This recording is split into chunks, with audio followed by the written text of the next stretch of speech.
கர்த்தருடைய பரிசுத்த நாமத்துக்கு மகிமை கனம் உண்டாகட்டும். மெய்ப்பனின் சத்தம் என்ற இந்த ஊழியத்தின் மூலமாய் உங்களை சந்திப்பதிலே நான் கர்த்தருக்குள் மகிழ்ச்சி அடைகிறேன். இந்த நாளிலும் கூட எபேசியர் 5ஆம் அதிகாரம் 19ஆம் வசனத்தினுடைய காரியங்களை வசனத்தை நான் உங்களுக்காக வாசிக்கிறேன். சங்கீதங்களினாலும் கீர்த்தனைகளினாலும் ஞான பாட்டுகளினாலும் ஒருவருக்கொருவர் புத்தி சொல்லி கொண்டு உங்கள் இருதயத்தில் கர்த்தரை பாடி கீர்த்தனம் பண்ணி நாமத்துக்கு மகிமை கனம் உண்டாகட்டும்.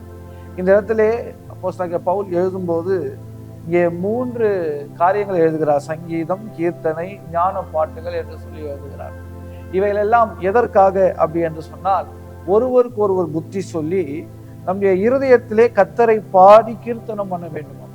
இந்த வசனம் பாருங்க, புஷ்டா போட முடியல, கம்மாவோட முடிகிறது.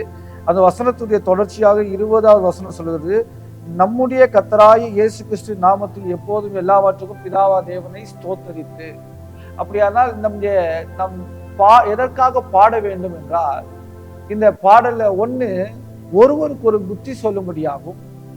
அது மாத்திரமல்ல, தேவனை நாம் ஸ்தோத்தரிக்கும்படியாக நம்முடைய இருதயத்திலே கர்த்தரை பாடி கீர்த்தனம் பண்ண வேண்டும். கர்த்தருடைய நாமத்துக்கு மகிமை கனம் உண்டாகட்டும். ஒரு குழந்தை பிறக்கும் போதே அது நம்முடைய அந்த இருதயத்துல ஒரு ஹார்ட் பீட்டை கேட்டுதான் அது பிறக்கணும். அப்போ அது அந்த சொல்றாங்க சிலர், இந்த குழந்தைய அழும்போது அப்படியே அது இருதயத்தோடு அணைச்சும் போது இந்த இருதயத்தினுடைய அந்த ஹார்ட் பீட்டை கேட்டவுடனே அது அப்படியே அமைதியாயிடும். மனுஷனுக்கு தேவன் இயற்கையாகவே இதை இசை என்று சொல்லக்கூடிய ஒரு காரியத்தை அவருடைய வாழ்க்கையில ரொம்ப முக்கியமானது, அது பிரிக்க முடியாததா இருக்கிறது. கர்த்தருடைய நாமத்து மகிமை உண்டாகட்டும். அதே சமயத்துல கர்த்தருடைய பிள்ளைகளுக்கு இந்த பாடல் ஏன் அப்படின்னு சில வார்த்தைகளை நான் சொல்லுகிறேன். வேதத்தில் நீங்க வாசித்து பார்த்தீங்கன்னா நிறைய பாடல்கள் வேதத்துல இருக்கு. தெபோராளின் பாடல்கள் இருக்கிறது, அங்கே யாத்ரா புத்தகத்துல பாடல்கள் இருக்கிறது, வேதத்துல நிறைய அண்ணாளுடைய பாடல்கள் இருக்கு. இப்படி பல பாடல்கள் இருக்கு வேதத்துல. நம்ம பாட்டு ஆகமம் என்று சொல்லி நம்ம பெரிய சரித்திர புத்தகங்கள்லாம் பார்த்தீங்கன்னா, யோபு ஒரு சரித்திர புத்தகம் போல இருந்தாலும் அதெல்லாம் பாடல்கள்.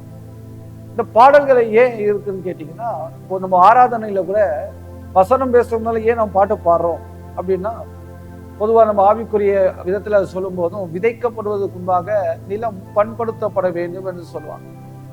அதே சமயத்துல சில அறிஞர்கள் காரியங்கள் என்ன சொல்றாங்க அப்படின்னா, நம்முடைய மனதுல நம்முடைய மூளையில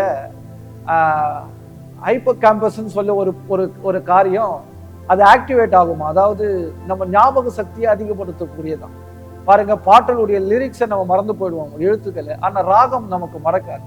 ஆகவே தேவனுடைய உபதேசங்களை, தேவனுடைய வார்த்தைகளை அப்படியாக நம்ம பாடலாக நம்ம பாடும்போது அது நமக்கு புத்தி சொல்வதற்கு மாத்திரமல்ல, நம்முடைய இருதயங்களை அவளை பாடி கீர்த்தனம் பண்ணும்போது அது நமக்குள்ளே ஒரு பெரிய பக்தி விருத்தியம் உண்டாக்கக்கூடியதா இருக்கிறது, தேவனை மகிமைப்படுத்தக்கூடியதா இருக்கிறது.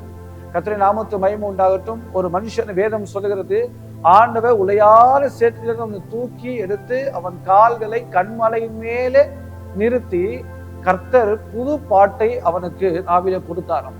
கர்த்தரை பாடுவோம், அவரை துதிப்போம், அவரை கீர்த்தனம் பண்ணுவோம், எப்போதும் அவருக்குள்ளே நாம் மகிழ்ந்திருப்போம். கர்த்தர் நம்மை ஆசீர்வதிப்பார். எங்களை நேசிக்க நல்ல பிதாவே, இந்த நாளிலும் இந்த பிள்ளைகள் கர்த்தாவே உம்மை பாடவும் துதிக்கவும், ஆண்டவரே ஸ்தோத்திரம் கர்த்தாவே, ஞான பாட்டுகளினாலும் கீர்த்தனைகளினாலும் ஆண்டவரை புத்தி சொல்லவும், ஆண்டவரை உம்மை ஸ்தோத்தரிக்கவும் கர்த்தர் உதவி செய்யுங்க. ஆண்டவரே இயேசுவின் நாமத்தில் வேண்டிக் கொள்கிறோம் நல்ல பிதாவே, ஆமென்.